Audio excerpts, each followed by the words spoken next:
Hey guys, welcome to the Hypertrophy Hub podcast. So this week I'm talking to Alex McMahon. Is that how I pronounce that? McMahon. McMahon. Okay, cool. I fucked that up.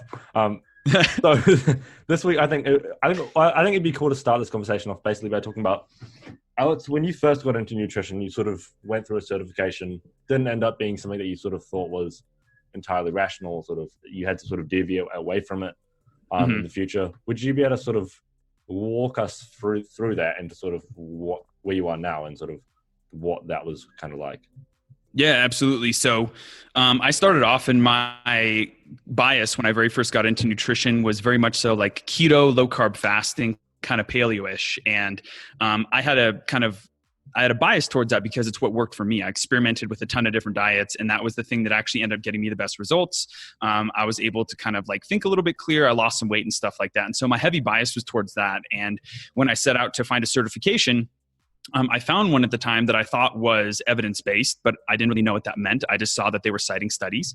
And so I was like, oh, well, this seems legit before I knew any better. And so they also really fed into my bias as well. So it was very low carb heavy, kind of almost paleo. And so when I went through that, it only furthered my knowledge kind of down that path of being dogmatic about it and there being like one way to do things. In the certification, they didn't talk about energy balance. They didn't really talk about human metabolism, not a lot of physiology and stuff like that. And so I came out of that with a certain level of confidence thinking that I was right, without at the time understanding that I was actually misled. And so it took me a few years. I went down this path of coaching people and things. And if you couldn't fit within the box that I had created for how things were done and how we achieved results, then you probably didn't get very good results. And I thought you just weren't paleoing hard enough or something along those lines. But like the turn for me came about from a very odd kind of scenario where my dad had his second open heart surgery and he was in ICU. And at the time I was doing Brazilian Jiu-Jitsu. So I got a real bad scratch on my forearm, and I spent about 8 hours per day in the ICU with my dad after his open heart surgery. And so I don't know whether what I contracted came from the scratch in jiu-jitsu, because you get like ringworm, staph infections, very common, but I was also spending a ton of time in the intensive care unit with my dad. And so I woke up and the scratch on my forearm had kind of become red and aggravated looking. And I was like, oh, it looks like your typical ringworm. So I put like Lamisil on it and like didn't do anything about it. Well, a few days later, I woke up and it had spread to my forearms, my thighs, and my entire jawline. Shit. And so I was like, oh, okay, well, this isn't normal. I should probably go see a doctor immediately. And so I went and I saw a doctor, not a naturopath, a doctor. And when I went to the doctor, he goes, I've never seen anything like this before. We're going to do tests. Came back, he goes, you have impetigo. And I was like, well, I didn't understand what that meant. He goes, Alex, you have a really aggressive staph infection on your face, your forearm, and your thighs. I'm going to give you topical and oral antibiotics. So I hadn't taken antibiotics in tons of years, and it wasn't due to being an anti-vaxxer or anything like that. It was due to the fact that I just hadn't needed them for a while. And so when I took them, they completely wrecked my gut. I felt lethargic. I retained some water weight. But when the most important thing was I went through this 2-week period of feeling like total crap when I was taking the antibiotics. And when I came off them, I tried to go back to eating kind of keto, low carb-ish, and it made me feel horrible. So when I tried to eat a high fat diet after the antibiotics, it would feel like I had like a cement mixture in my stomach. It was bad. And so I was like, well, when did my digestion feel its best? And it was when I was actually eating more of like a higher carb, lower fat diet. And so when I transitioned to, eating a lot more carbs and dropping my fats, I started to feel better. And I started to also do better in Brazilian Jiu-Jitsu, had a little bit more pop on the mats, could stick around and do a second class of like Thai boxing if I wanted and things like that. And so I was like, oh, well, there's something to this. And around that same time, I also went in a few Facebook groups and was kind of spouting the same dogmatic stuff that I always did. And there were evidence-based people in there who started to, in essence, hand me my own ass on a platter. And so when they did that, they didn't just tell me that I was wrong. They explained exactly kind of physiologically why I was incorrect, and provided evidence to support their stance. So I had 2 different scenarios now going really against the previous dogmatic views that I had. And for me, it was also kind of a reckoning because I recognized that I wasn't a good enough coach. I knew that I didn't have enough tools in my tool belt to get people results. And up until this moment, I wasn't working hard enough, which was total bullshit. I was just not a good enough coach. And so it was a real turning point for me because at that moment I go, oh, there's a whole other way of doing things that's actually based in evidence. These people have reasons to back up, exactly what they're saying. And there's boatloads of studies to actually show that what they're saying is correct from that standpoint. Mm. So for me at that moment, I kind of started to change my stances, and I recognized that I'd been incorrect for a long time. And it was really time for me to check my ego and start back at the ground layer, kind of learning what evidence-based meant, learning the practices behind it, trying to become better educated, starting to actually look at things like energy balance and start to look at, high satiety foods and adherence and motivational interviewing for clients and things like that. And so it was a real big turning point for me, because it took me checking my ego and recognizing that what I was doing wasn't working. And so in that moment, there was two different decisions. It was double down on my bias and get really dogmatic, or admit that what I was doing just wasn't working anymore and take this other route of really trying to be a learner and open up my mind to a whole other avenue of coaching and science that I'd never really considered. So that's what kind of took me on the path to where I am now, trying to use the best practices in terms of like, what is evidence-based? What does help this person increase their adherence? How do I get them results? And is it rooted in something that's like physiologically possible and reasonable? And so that's kind of taken me to where I'm at today when it comes to coaching people and moving away from that kind of thing. And for me, what it comes down to is I view myself as a practitioner, I have to have the tools in my tool belt. So if somebody comes to me and they start talking to me about, I want to try the carnivore diet because my friend Denise had really good results with it. Instead of looking at it and shooting that down and making them feel dumb about it and going over their head with a lot of kind of scientific talk, for me, it's about, I recognize that you're interested in this because your friend Denise had some really great results. Well, help me understand, what is it about the results that she got and the aspects of the carnivore diet that you like that makes it kind of attractive to you? And from there, I'm able to better understand them and where they're coming from, so that maybe we can get them eating some vegetables and get them eating some carbs and get them eating things other than just, ribeyes and things like that. So that's kind of from where I started to a little bit of an updated view of where I'm at today and kind of the thought process for me.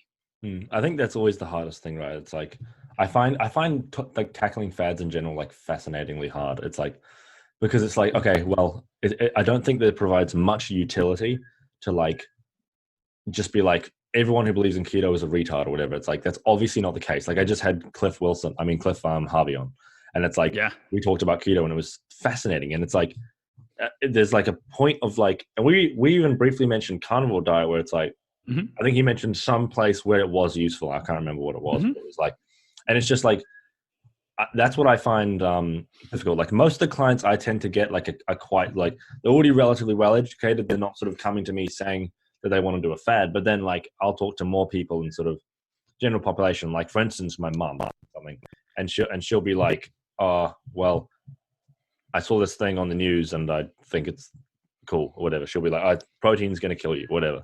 And then it's like, I find that's always the difficult thing, right? It's like tackling that and then saying, without belittling the person, like helping them to sort of understand, like, as you said, it's like, what are the good things about that? Why could we like maybe not use that approach, and what is detrimental about using it, without sort of just shooting it down, which I guess is the hard part, without sort of just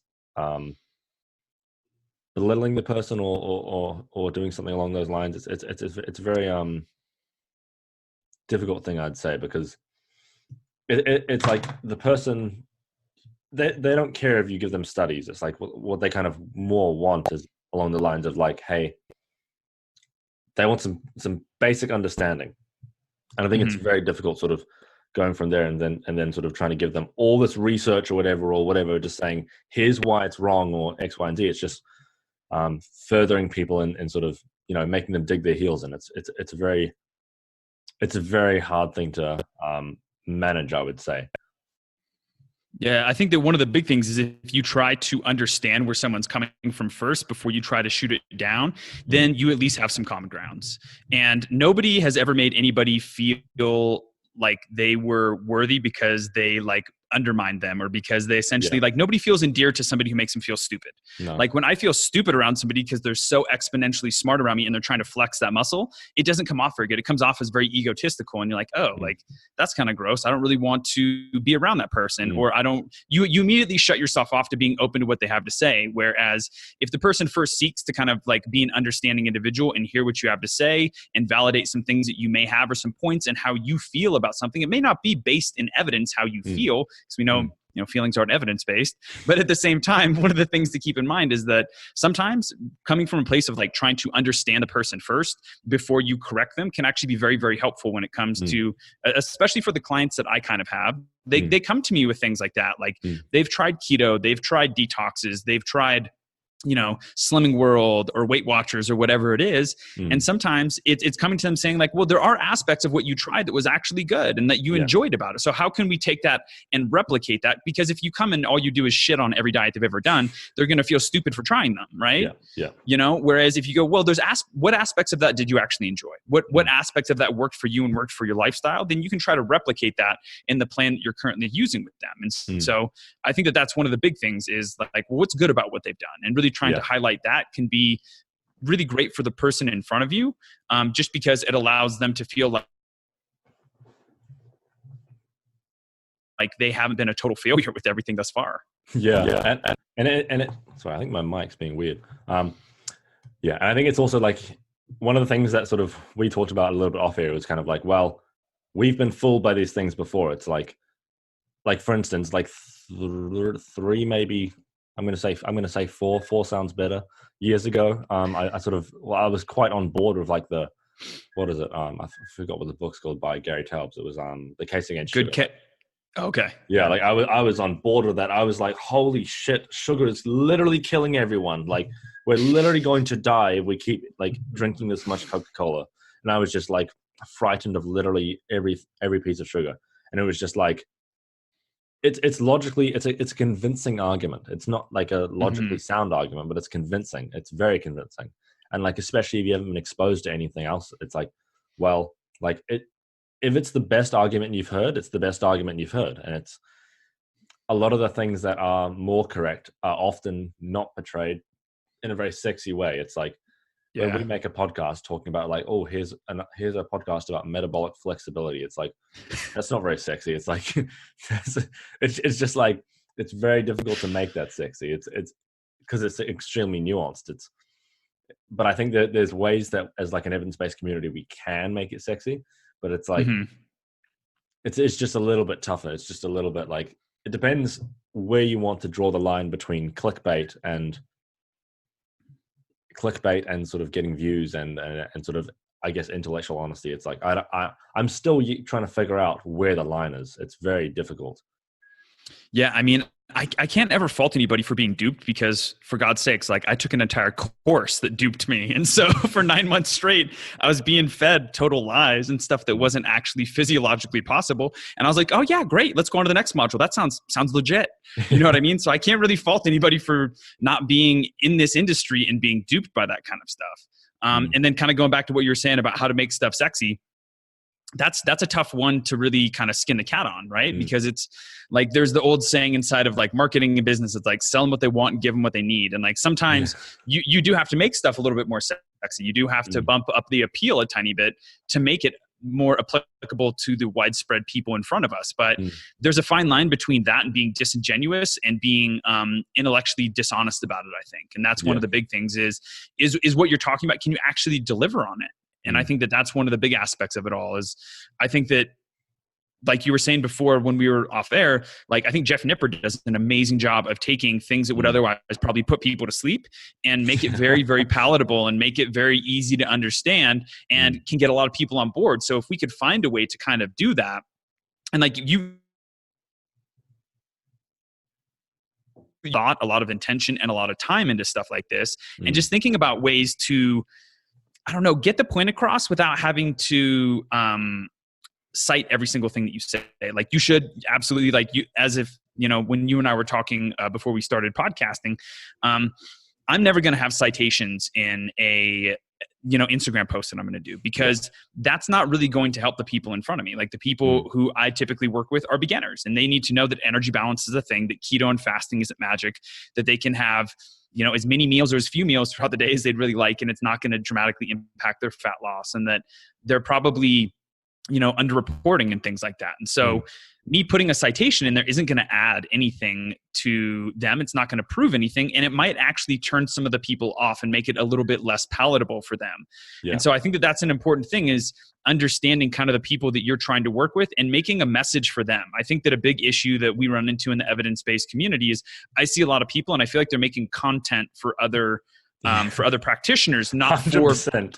for not stuff that could legitimately help other people. And you're like, okay, it's does Denise intellectual masturbation? It's like, yeah. So then the other intelligent friend will be like, "Oh shit, that's cool." Like, and the Gen Pop person will be like, "The fuck does that mean?"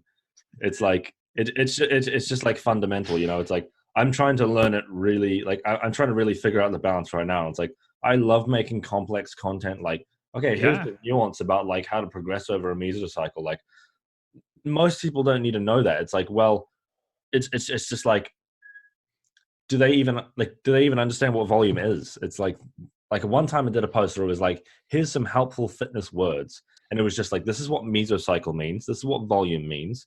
This is what intensity means. It's like, it was just really, even RIR, like it was just basic stuff.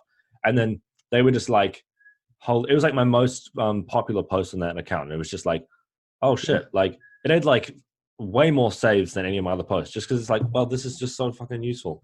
It's like, because it's like, there's no reason to complicate it more than it needs to be complicated. It's like, explain the base terms, move from there, instead of just sort of intellectually masturbating. And then it's like, it's fun, but it's like cool. Like it's the hard thing as a content creator, I think.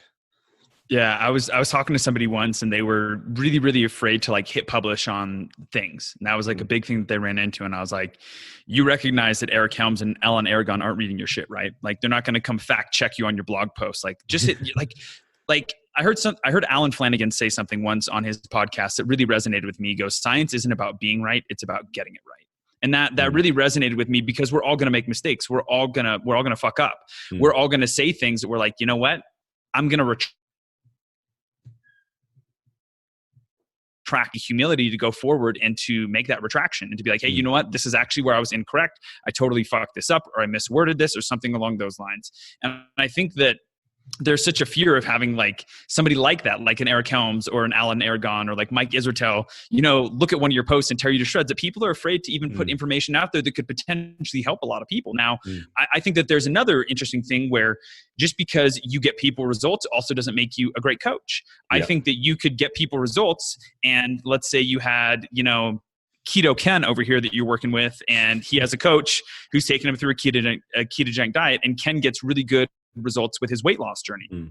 Well, his coach tells him that it's because insulin, is because carbs and sugar are the devil. He may have gotten him results, but at the same time, he's still misleading him, giving him bad information, and probably giving him a really shitty relationship with an entire macronutrient just based off bad information. So then we also have the dichotomy between a coach who is good at getting people results versus a coach who's also somebody who's informed and educated. And I think when you have a marriage of those two, that's a very, very interesting thing. And I think it's what everybody's really kind of striving to do, right? To like get people really good results, but also be extremely well-informed and have that information be palpable to all the people they're trying to help. Yeah, because that's the thing that I often find confusing. There is something I want to go back on with the sort of Mike and Eric stuff. But that's something I find confusing, right? It's like you have coaches who don't know what they're talking about, but then they get results. It's like maybe they're really good coaches, but they don't know what they're talking about, but they're still good coaches. So it's like, good meaning like they know how to get people to adhere to a program or something, for instance, one of the qualities maybe.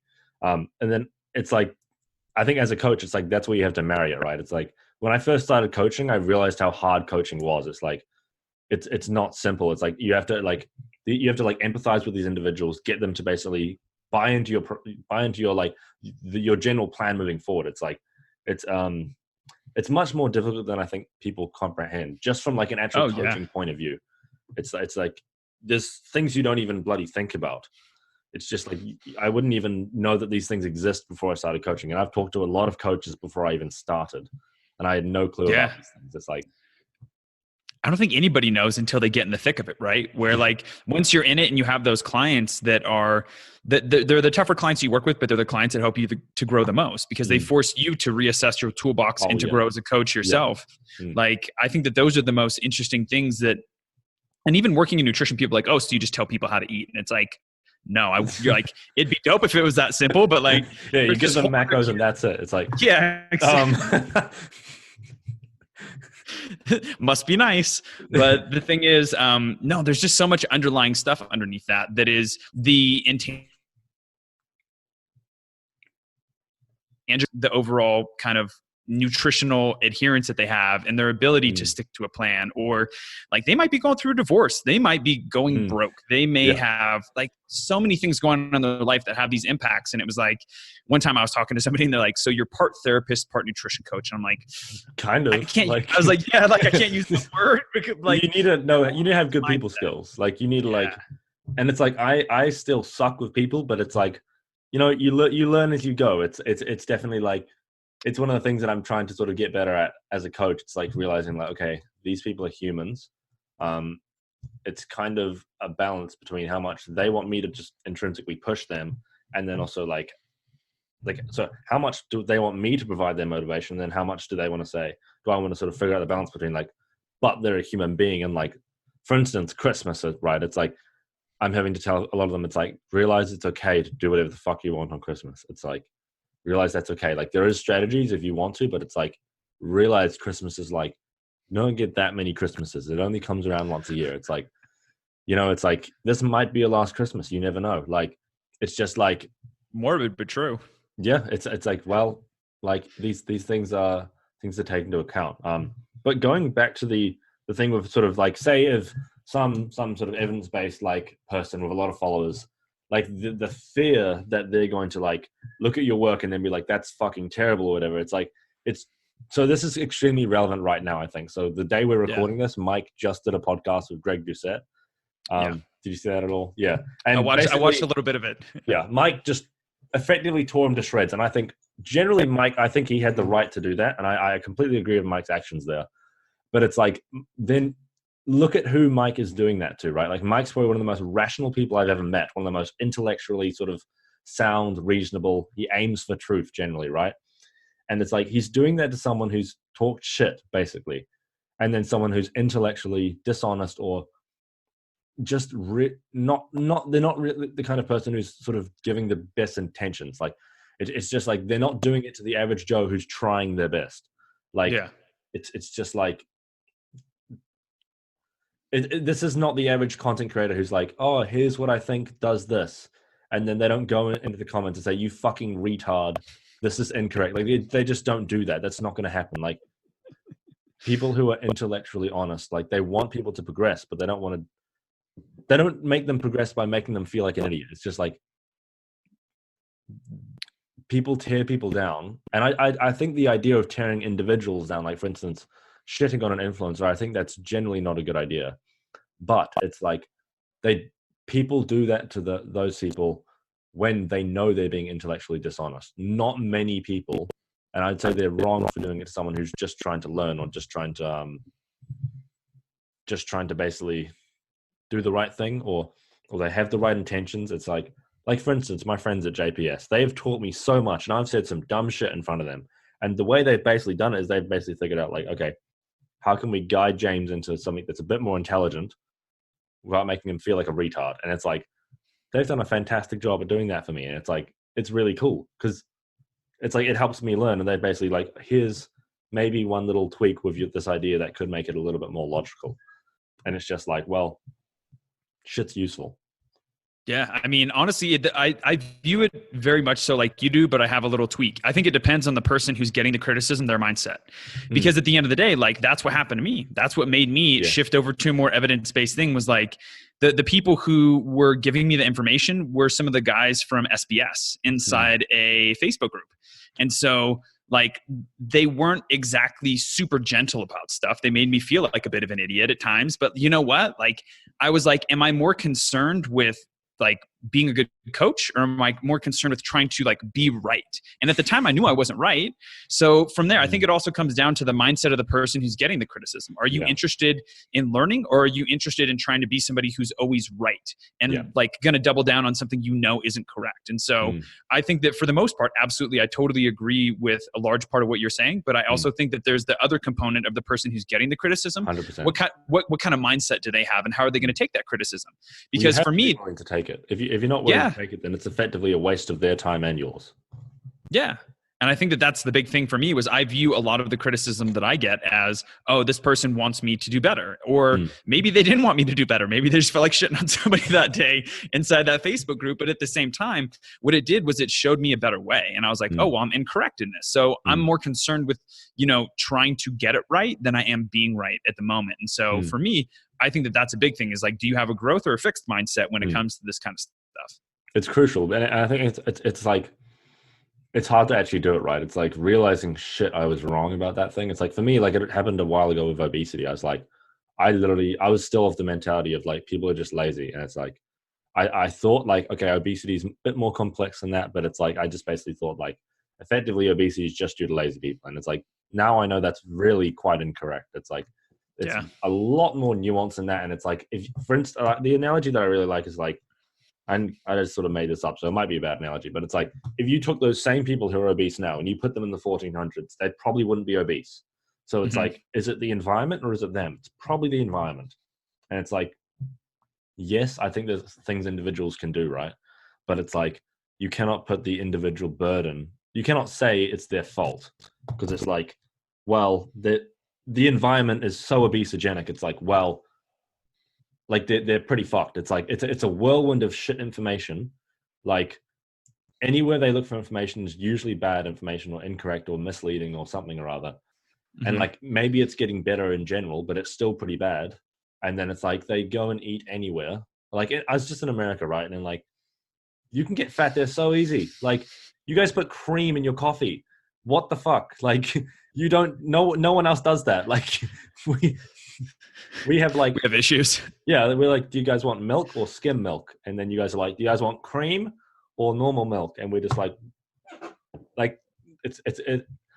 it's fascinating, and it's just like people who don't understand, who aren't like reading studies. It's like for them to understand the nuances of all these things. It's like they'll find the most logically convincing argument, and then that's a convincing argument. It's like these arguments are logically sound, like someone like Gary Taubes, right? Like it sounds correct if you haven't heard anything to the contrary.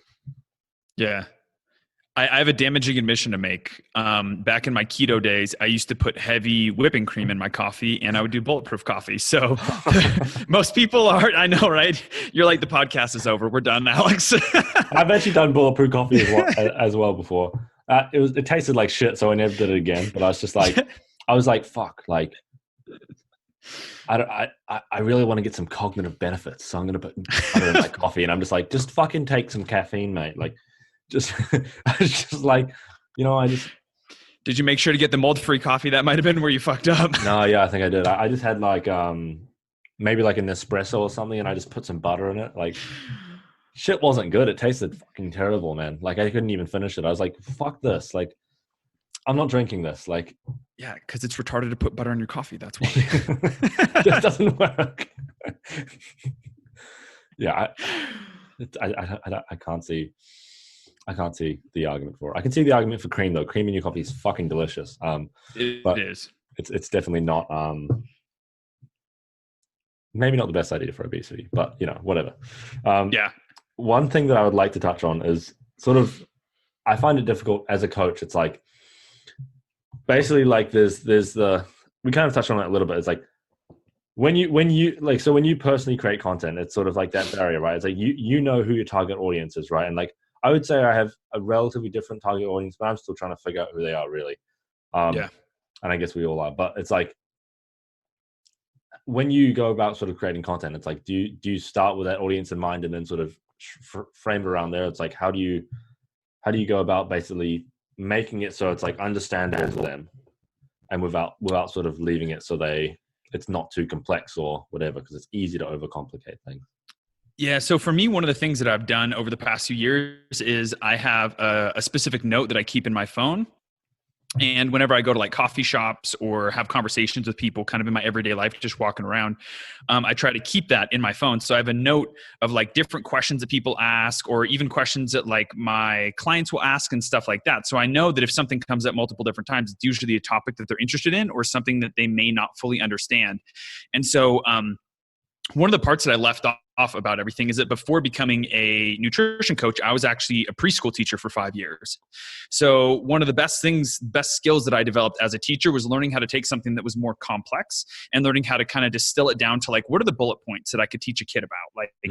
And so that's really, I'm not saying that the people that I create content for like preschoolers, but one of the big skills that I gained is taking things that I feel like are complex and what's the need to know aspects of this. And so one of the big things that I always try to do inside of the content is, number one, I try to talk about something the person like knows to be true. I try to talk a little bit about like how it's like they've been either somewhat misled or how this frame of thinking isn't necessarily always the best way to go about doing it. I try to make it relatable. Like my big thing isn't trying to point like my finger in the person's face the whole time, making them feel stupid. Like I'll regularly throw myself underneath the bus when it comes to talking about like keto or putting butter in your coffee or like not accounting for calories and stuff like that. And so that's one of the big things is you always have to kind of try to make, at least for me, I try to make it relatable and be like, hey, you know what? I've made this exact same mistake. Or you know what? I have tons of clients who make this exact same mistake. So you're not alone in this way of thinking. Like there's nothing dumb about this way of thinking. You've just been misled a little bit. And then once I do that, I try to come about with explain to them why it's not true and then give them some action to take at the very end is usually some of it. So, you know, whether it is a tip or something that they can take away as like an aha moment. And I think that one of the most effective ways to do that is kind of like you were doing a little bit earlier in the podcast, using an analogy or telling a story. I think stories are really, really powerful for people because they're entertaining. And I think that one of the biggest things that most people try to do too much in their content is they don't ever try to entertain the person. They go, here's the facts, goodbye. And it's like, I wouldn't read it. You know what I mean? Like I have some people that I respect the hell out of and I'm like, I just literally can't consume their content because at the end of the day, I'm still a person. I want to be somewhat entertained. So I think that one of the big things that can be done is like use a story, use an analogy, make it relatable, make it easy to understand, and look at it and be like, well, would somebody who's in like 9th or 10th grade be able to understand this? And I think that, you know, is an easy way to look at it, but also not trying to create content that impresses other practitioners, trying to create content that you know is things that I know that people could be struggling with or questions that I get. That's a really good starting place for me because I start with them in mind. And this is an interesting tilt that I've started to try to make inside my content is how can I talk to the emotional aspect of it? Because whether anybody wants to deny it or not, like humans are emotional beings. If you can talk to the emotion that they're feeling and why what they're struggling with is making them feel that way, you're going to grab their attention. And then you can give them a lesson underneath that I feel like they're going to be a lot more, they're going to receive it a lot better because they're like, oh, well, he understands me. He knows what I'm experiencing. Whereas if somebody starts to talk and you don't feel like the person understands your struggle or gets what you're going through because they've already gone with such a high level of language, they're probably going to be like, well, this person doesn't understand where I'm coming from and like write them off. So no, exactly. I think it's like, it's crucial like to evoke emotion. I had a guy on the podcast like it was ages ago, my friend Mo. He's like sort of like more of like an influencer sort of filmmaker. And it's like, he is like fantastic at evoking emotion. And it's like, I don't cry at YouTube videos, but it's like I did. And it's just like, it's like they'll be willing to sit through the like methodical lesson afterwards, right? It's like if you can basically evoke that emotion and sort of realize like, okay, this is the audience that and I think that's the thing like that we need to like really learn in the industry. It's like this is the audience that I'm actually aiming for. Like I love talking to my friends and like my other practitioners, but it's like we can do that all day in private chat. Like it's just like, you know, when we're doing it, making content, it's like people needed, I wouldn't say dumb it down, but it's like, as you said, like take the things that matter. It's like, it's not even that it's like you need to be of a certain intelligence to perceive it, because it's definitely not the case. Like fitness and nutrition is relatively simple. It's just like, if you start using words like mesocycle or anything complex, even like carbohydrates for some people, it's like that language for some people can be like alienating, and it's just like, okay, I don't know what one word there means, I'm not even going to listen. And it's just like all these techniques for kind of like actually getting people to understand the content. It's like, that's, I think, like the step that a lot of people tend to miss in evidence-based fitness. It's like, well, you might know all the shit in the world, but if you can't convey it, it doesn't matter. It's like, Yeah. cool. You know, it's like, that's why I like Eric Helms a lot. It's like, he's one of the smartest people I've ever met, but he's also like fantastic at conveying information. And it's like, that's the hard part. It's like, that's the thing that I want to really sort of get quite good at. It's like, it's really difficult because you need to figure out, okay, where is their perceived level of knowledge? And like, it's more difficult because you're going through a platform where you can't exactly see who you're talking to. So it's like, you have to figure out where's their perceived level of knowledge, and then try and guess from there, use the words that work. And it's like, if you undercomplicate it, people might say like, oh, it's not complex enough, which I think is probably more rare. So I think my mic's being really weird. But oh, you've been good on my end. I've been able to hear everything pretty clear. Cool. Maybe it's just some weird thing on my end, but yeah, I think it's like the crucial step that a lot of us are missing. Yeah, and I'm not by any means claiming to be like a content producing master or anything along those lines. So I'll be clear about that. But like, I think that that's one of the things that I do is my content is very, very simple, kind of for a specific reason, because the people that I'm trying to target are at more of a starting level. They're people who have been a lot of the time misled by a lot of fad diets. And so if I can move them away from those and recognizing things like energy balance, you know, why, you know, fruits and vegetables and protein are satiating, why carbs aren't going to cause them to spontaneously gain a bunch of fat, then most of the time that's what they need to know. We can work on the other stuff down the road. And so a lot of the times people, you can get, I feel like you can get high level with some of your content, but people need to be bought in before you go to that level with them. And so once they have buy-in, once they see that you have their best interest at heart, once they see that you're talking about things that are actually truthful, and you have a little bit of personality and things like that, I feel like that's when you can get a little bit higher level with your content if you want to. Like you may not want to. Like I mentioned earlier in the podcast, I'm never going to probably have a, you know, citation to a study in my caption for an Instagram post, just because that's not going to do anything for my clients, and it may actually end up alienating somebody who would be a potential client. Now, for me, that's what matters most, is how can I get this widespread message out to the most amount of people possible that it can dramatically impact their life. Like if, you know, Lane Norton or Eric Helms or Mike Israetel saw a post of mine and were like, that doesn't have a citation, good. They're never going to work with me. So it doesn't really matter. As long as what I'm saying is based in evidence, and it is something that I know to be true and isn't something totally made up, and it can reach more people, I think that has validity to itself as well. I think it's like, as practitioners, right? It's like a lot of us are very insecure about our work. It's like we feel like imposters constantly, because you look at the people at the top and you're like, fuck, like I feel like an imposter probably like literally all the time, because I'm just like, holy shit, like how could I possibly be competing with these people? It's like, well, at one point they probably knew as much as I know now, and it's like all you can really do is try and learn as much as possible. And it's like, well, I think people often, once they've gone on that sort of journey of like the pursuit of truth, it's like, well, you probably know more than you think you know. Like I've recently been writing this lecture series. I'm not even sure what I'm going to do with the lecture series. I'm just writing it, and it's like, it's fun and it's just sort of testing, what do I know about this shit? And it's like, I realized I know more than I actually think I know about hypertrophy. It's like, I've actually tied in some relatively complex concepts, and I showed a few of my friends, and the ones who don't know that much about hypertrophy aren't sort of in this world were just like, the fuck does that mean? And I was like, oh shit, like that doesn't make sense, because you need to explain the 8 different terms in there. It's like, I was explaining like the progression over a mesocycle, and they were just like, sorry, what? They're like, what do you mean? Like, and I was just like, oh, right. And it's like the different sort of ways you can progress over a mesocycle, and they were just like,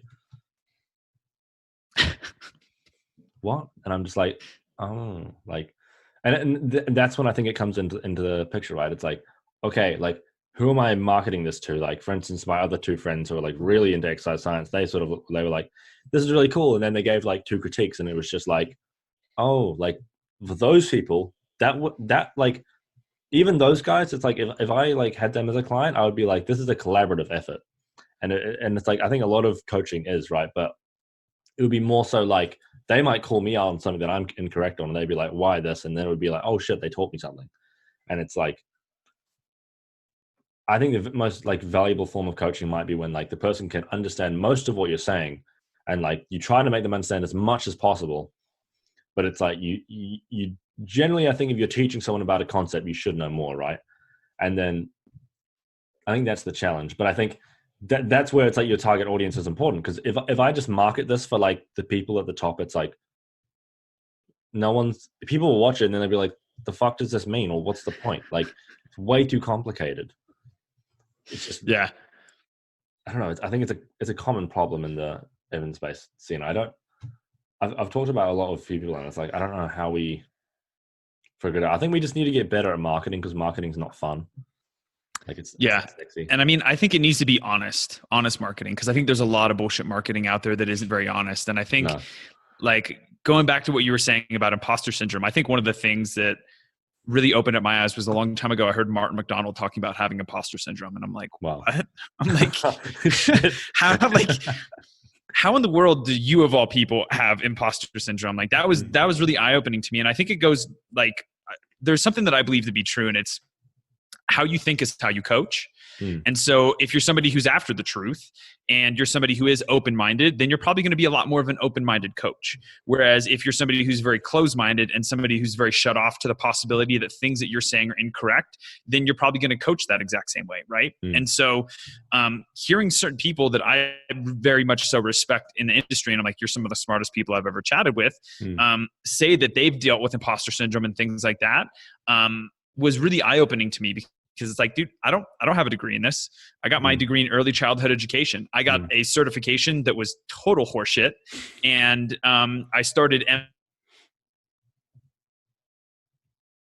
as I was all set to like finish it, I moved. I had a lot of things in my life shift at once, and I didn't sit for the exams. So like this year I'm going to be going back and doing MNU, but like, dude, over the past probably 6 months, I've dealt with a good amount of imposter syndrome, because I'm like, who am I to even be putting content out? Like, I don't have a degree in this. No. I have some bullshitty certification that I was like, I'm not renewing that.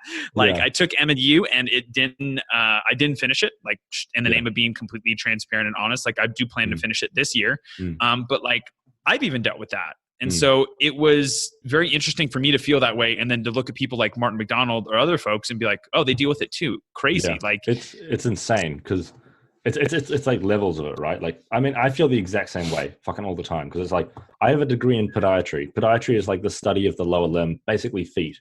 And it's like, that has fucking nothing to do with any of this at all. Like, you can try and make an argument that it does, and it just doesn't.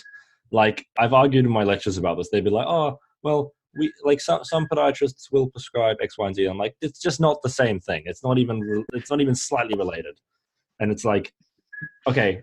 And I'm just like, fuck, what right do I have to say anything about this? And it's like, well, if I do know what I'm talking about generally, and I find generally as I talk to more and more intelligent people around these things, right, it's like, I find they don't disagree with that much of what I say. So I can't be that incorrect.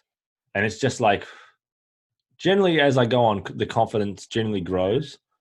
And it's like I'm planning on doing my master's next year. And I think that will be a test, because it's like it's something that sort of you said earlier. It's like you kind of had to go back. Like when you realize that you're wrong about some stuff, you kind of had to go back to basics and kind of like shit. Like there's a lot of things that I have no clue about. Like for instance, writing that hypertrophy lecture, there was a few things where I was like, I think I misunderstand this specific variable of hypertrophy. And I went back and reviewed it, and I was like, shit, I do. And it was just like, that's important. Like going back and being like, what don't I even know exists in this like equation of how this thing works? And I don't know. I think it's pretty, and until like, I think that's why this is why I think education can be really, really useful. And I think like it's a, like, I think people often, I've talked about this at length with Steve Hall and Jacob Skepsis. Like people discredit people who don't have degrees, right? And I think degrees have a really, really useful place. But I think it's like, you can still have a lot of utility without it, as long as you understand like there's potential areas we might be missing. And like, I think as you demonstrated, right, it's like all you need to basically figure out is like, okay, I need to find the truth. How do I do that? Question everything. And like, do I have rationale for everything? Hopefully, like not everything, but then you meet Menno Henselman and you're like, oh shit, some people do have rationale for everything.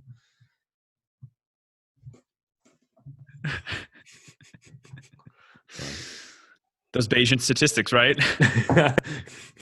Legit. It's like, yeah, I find it annoying when people sort of say degrees are useless or people need a degree or something. It's like, well, it's much more nuanced than that. People make it out to be like, you don't know nothing if you don't have a degree or something. It's like, there's a lot of people with degrees who don't know what the fuck they're talking about. It's like, Yeah. there's a lot of people with degrees. I mean, there's a lot of people without that have that are just scam artists. So it's like, in both populations, there's terrible people. So it's not terrible, incorrect people, highly incorrect people. Yeah. So yeah. And I think that also one of the big things too is I've encountered this with a lot of other people is part of it is they think that they have to have the whole book. They need to be a full book ahead of the person that they're trying to help instead of recognizing sometimes people just need you to be a chapter ahead of them. Yeah. And like, obviously going back to what we were saying earlier about, the information has to be good. It has to be rooted in evidence and it has to be something that's physiologically possible and like plausible. But at the same time, like, you just need to be sometimes one chapter ahead. Like I've had people that have come to me and they've been talking about, because I have a lot of other friends who are nutrition coaches as well. And we'd be talking about something. They'd be talking about this really complicated like protocol for this person. I'm like, yeah, but how many servings of vegetables are they eating a day? And are they getting protein at every meal? And they're like, shit.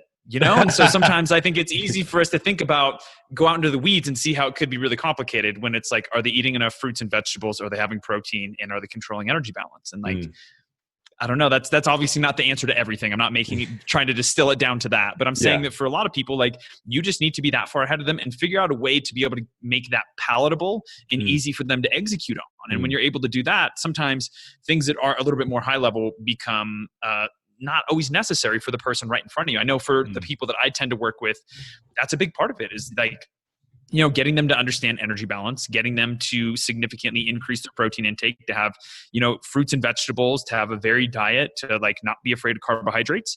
And then how do we rinse, wash, and repeat that and keep it as something that's highly motivating for them for a long period of time? And sometimes it does honestly come down to using different methods. So, if somebody gets really interested in one diet, if you keep their energy balance the same and they want to go experiment with keto or something like that, even though I know it's not going to bring about greater fat loss, they might really enjoy that for some reason. And it changes the monotony of dieting to keep their energy intake the same. But shit, go let them try keto.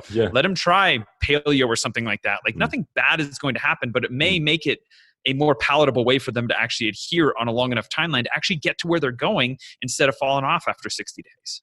Yeah, I think that's what's crucial, right? It's like, okay, if we don't have adherence, it's like, it doesn't matter like what you do. It's like, if we're lacking that one variable, like that's why I like strength, the muscle and strength pyramids. It's like, well, it's like, okay, underpinning all of it is adherence. Like if you don't have that, you literally have nothing. It's like, and it's just like, well, if you want to sort of make it the super complex thing, it's like, well, okay, if you don't have adherence, cool, you're fucked. Like I had a client a while ago where it was like we had like a sort of a period where it was just life was just super stressful, and then basically everything became derailed. And I was thinking like, okay, how should I program this? And I was thinking, well, like really, it's like I could make the most like magical, intense program, whatever, but it's like, cool, doesn't matter as like if we can't get them to get that life stress down and like figure out how can I get back on this program relatively soundly and like just start attending the gym like a little bit more. It's like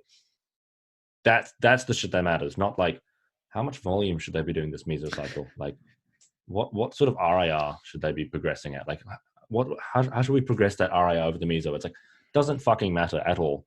It's like completely irrelevant if they're not even going to the gym. It's like it's just like I don't know. I think the saying is like the basics are not basic, but I feel like it's like it's more like the basics are crucial, and then it's like they kind of are not basic, but it's like it's like the platform at which we need to build everything up from. It's like people love to skip the basics because they think they're smarter than the basics, but it's like, and I do that shit all the time. It's like that's why I'm reading a basic book on logic, because there's a lot of like logical fallacies I don't even understand. So it's like, how could I talk about them if I have no fucking clue what they mean? Dude, a book that you would probably love is this book by Rolf Dobelli, The Art of Thinking Clearly. Oof, I probably would. So it's a bunch of like 3 or 4 page breakdowns of different biases that we all have. Oof. And things like that. And so it's really, really easy to read, very palatable, easy to understand, written in a very entertaining fashion. You'd probably dig that, man. Man, 100%. I think I would. It's like, because I love, like, this is why I like Ryan Holiday's work so much. It's like, I'm the biggest fucking fanboy. It's just like articulating clearly the basics, and it's just like, shit's good, man. I should probably go to my doctor's appointment. Yeah, I fucking love them. Like, they're just ridiculously good. Like, I have a tattoo of one of his books.